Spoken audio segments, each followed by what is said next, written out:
Hello guys, మీకు ఒక ముఖ్యమైన విషయం చెప్పాలని మీ ముందుకు వచ్చాను. ఏంటంటే నిన్న నేను బయటికి మీన్స్ కోర్టుకి వెళ్ళాను. నా సర్టిఫికెట్ రిజిస్ట్రేషన్ చేసుకున్నాను, అది తీసుకురావాలని వెళ్ళాను. కానీ ఆఫ్టర్ మై డ్యూటీ అంటే నా డ్యూటీ తర్వాత నేను వెళ్ళేసరికి 2 అయింది.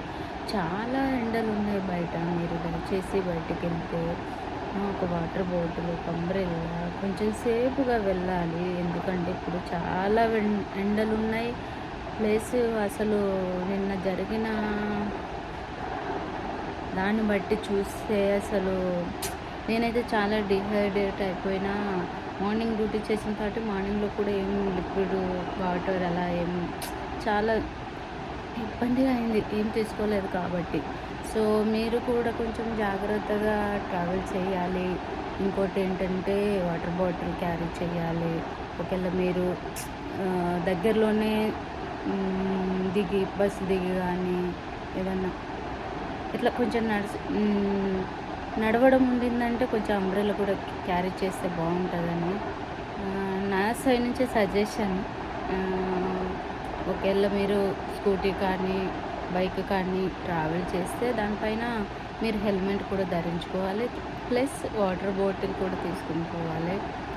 చాలా ఇబ్బంది అయింది, డిహైడ్రేట్ అవ్వాను, చాలా డిజినెస్ వచ్చింది. సో అక్కడ ఒక అక్క కలిసిన తర్వాతకి ఏమైందంటే, సో తను చూసి ఏమైందిరా అనింది. నేను చాలా డల్గా అయిపోయి నాకు డిజినెస్ వచ్చేసి సో ఒక రకంగా అయిపోయినా. తను తీసుకెళ్ళి నాకు జ్యూస్ ఇప్పించింది, స్నాక్స్ ఇప్పించింది. తర్వాతకి కొంచెం సేపు తర్వాత నేను కొంచెం ఓకే అనిపించిన తర్వాత నేను నా ఆఫీస్కి వెళ్ళి నేను సర్టిఫికెట్ తీసుకొని మళ్ళీ బస్ ఎక్కి వచ్చాను. వచ్చిన తర్వాత కూడా నాకు అస్సలు అవ్వలేదు.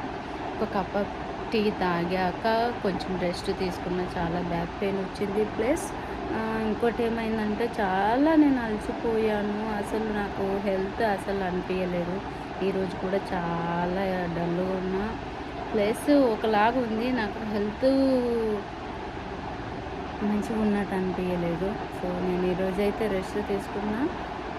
అందులో వీకప్ కూడా వచ్చింది. సో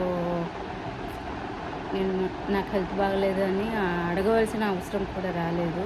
నేను ఒక మంచి పని ఏం చేశానంటే, నిన్ననే సర్టిఫికెట్ తెచ్చుకున్నా కాబట్టి ఈరోజు నేను బయటకు వెళ్ళకుండా చక్కగా మంచిగా రెస్ట్ తీసుకొని రేపు డ్యూటీకి ఓకే రెడీ టు గో అని నేను అనుకుంటున్నా.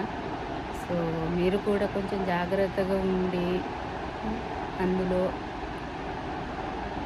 హెల్త్ కూడా జాగ్రత్త. సమ్మర్ వచ్చేసింది, అందరం హ్యాపీగా హెల్తీగా ఉండాలని నా సైడ్ నుంచి నేను కోరుకుంటున్నా.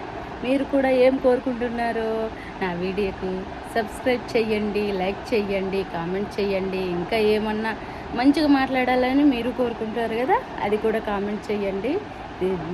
ఈ వీడియో నాది ఫస్ట్ వీడియో. నేను ఎప్పుడూ ఇలా మాట్లాడలేదు, కానీ మాట్లాడతా ఇప్పుడు మీ అందరి కోసం.